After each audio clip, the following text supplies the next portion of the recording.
Well, pharmacists in Ontario can treat 19 common ailments, including pink eye, urinary tract infections, and menstrual cramps. They cannot prescribe birth control or emergency contraceptives. In every province except Ontario and Manitoba, you can get birth control from a pharmacy, and Ontario's pharmacists say not being able to prescribe contraceptives is damaging to public health. For more this morning, we're joined by Shalita Ditani, who is the Senior Vice President of Pharmacy Affairs and Strategic Engagement at the Neighbourhood Pharmacy Association of Canada. Good morning, Shalita. Good morning, Anne-Marie. So why can't certain pharmacists currently prescribe birth control? Yes. So, sorry, the connection. So, hope you can hear me okay. Okay, great. Yeah, I mean, I think it's fantastic, as you said, that now in Ontario and in BC, pharmacists can prescribe against minor ailments.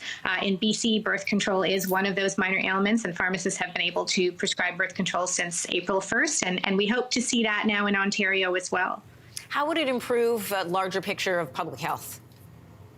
Oh, I think it would be amazing. You know, pharmacies across Canada are now looked at as health hubs. Not only are pharmacists prescribing for minor ailments, but in some provinces now they're prescribing even more broadly. So the ability to provide more access to women's health through pharmacy, I think, is really amazing and an opportunity for Canadians and Ontarians. What kind of challenges or opposition is this motion facing? Well, I mean, I think there's a lot of positive impact. I think it's, you know, especially since pharmacists have been able to prescribe for minor ailments in Ontario and other provinces, the uptake has been phenomenal. I think, you know, there's been over 400,000 people taking advantage of this in Ontario. So I think there's actually a lot of excitement, and people are seeing pharmacy in a different way now. What kind of legislation then is needed to make this happen? Yeah, so I mean, pharmacists already have a fairly broad scope, and in most provinces, it's a matter of writing regulations. So in Ontario, that's what would happen. There would be a consultation that would go out that is actually expected to go out fairly soon, where people could then respond to that consultation, and then it would become possible. So hopefully expecting that, you know, late 2023, early 2024, not sure yet, but really exciting to see it. So, Shalita, would this then be as a follow-up to a doctor's appointment, or would you make an appointment with a pharmacist, discuss your birth control options, and go from there? It's a great question. You'd make an appointment with your pharmacist, and particularly, you know, in areas where people may not have access to a family physician.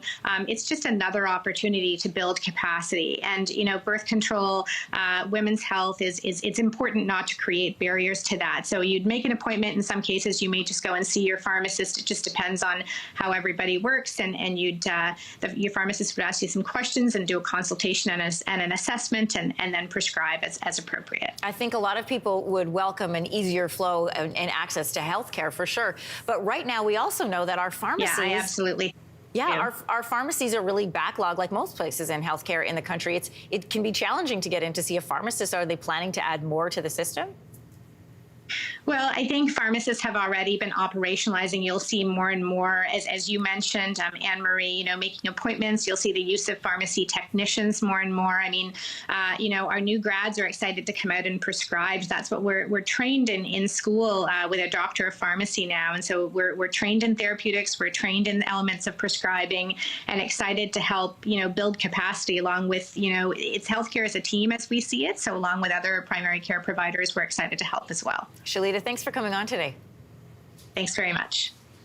Hey, thanks for watching. If you liked this, be sure to subscribe here, or you can check out more Your Morning videos right here.